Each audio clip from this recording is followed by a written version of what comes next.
گفته بودم هر یک گل با بوی فکر دارد لگ افسوس ای گلی ما دالک بوی خطه گم کد دمانند یک گلی پلاسماسی که هر شب دست با دست این شور و مستی در صد پستی و پشت سانترا صد افسوس ای اولاد فقط نامده تمام جانم سی من با دلی تنها غصه و غم ها زار بینالم تو دلی به پروا بس که در غم ها زار بینالم تو دلی به پروا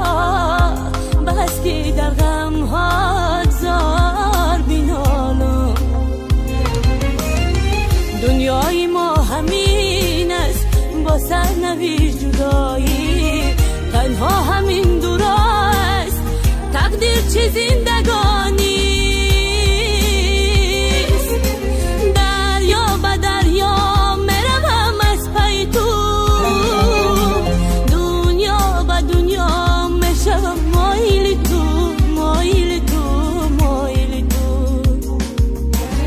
اگر ببینیم را در سر قپم بوی مای داره بگوی که پیر شده یه هایلم مایل ما داره بگوی با یک اشارم هایلم دویدم یا با خدا که راست میگوی چیز شیدم تکدیم ببینیم دیل نسوزا باید شرم کنید و چی احوال آوردیم دیل پریشرم کدید سختن بر ما وظیفه مانندی شم کدید عشق حرام بودن شه با من روشن کدید خطه بگناه نگو چیز شیدم تکدیم مستی مای زده و پستی غم زده شیدم تکدیم بخنده و نگاه دزدید و شقی زار کدیم هر طوری موهای زرد باران بندی دار کدی کشتیم هر روز صبر بارش کد مجبور خزاندم چود دوالی کج بدم نیم نگاهی ترزاندم تده عثمانی ما همچو افتابی پشتی عبری مارا سرما زده که ته دیگر را گرم کردی ما باید سخن نگم ای قدرت ای صبر ما رنگی گیریه مهرم تو رنگی خنده جبر کسی را دیدم گفتی اکه خان مای دوست مای آیا گرگ بتانم باشه چوپانی را مای گوسپان گریه که مستم دیدی تنم نکت کدی تنها ما به کسم دیدی